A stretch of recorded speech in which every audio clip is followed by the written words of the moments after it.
Lord Huron once said, "I want to live in a land of lakes, where the great waves break and the nights turn to day."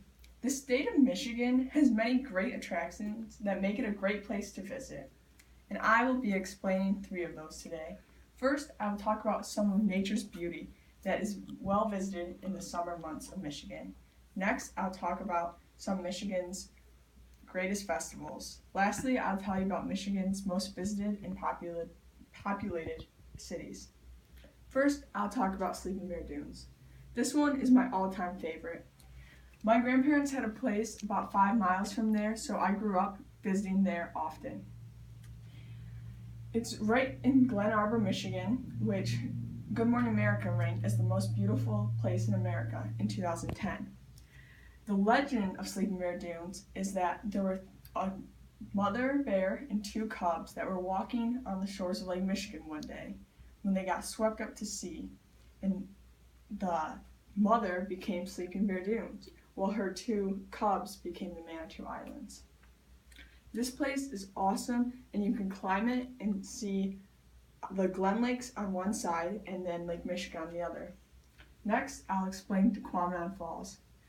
It's a state park located in Paradise, Michigan, because when you look at it, it is a paradise.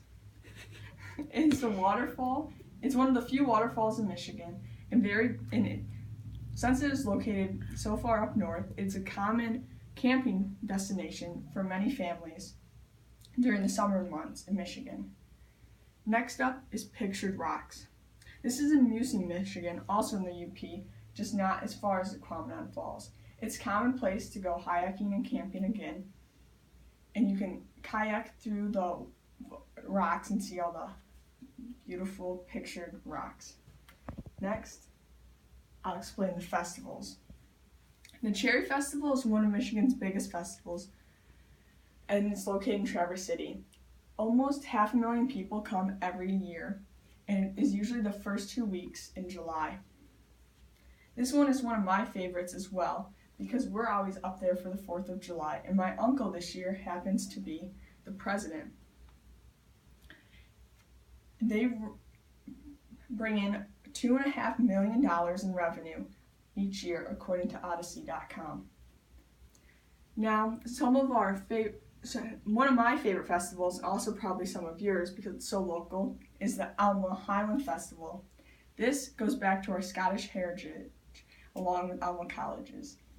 This is every Memorial Day weekend, and it includes lots of parades, bagpipes, a 5K, a Queen of Scots,